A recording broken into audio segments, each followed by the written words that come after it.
Spanish American Corps and Philippine American Corps for this day. So, para ng Kastila, sunugod ng mga Pilipino o Amerikano laban sa Amerikano. So, diyan tayo mga Pilipino dahil sa Treaty of Paris or ano. So, diyan tayo mga Pilipino. Thank you very much. So, later we're looking forward to see you in action.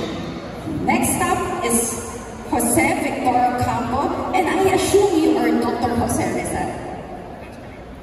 And this is, you mentioned a while ago that you come cosplaying as Dr. Jose Rizal as part of your advocacy.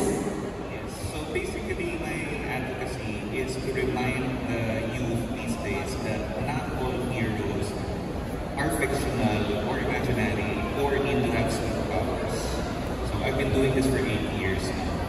And it's a constant reminder that heroes actually exist, not with superpowers, but people can actually do something with pens, with their brains, and inspire people.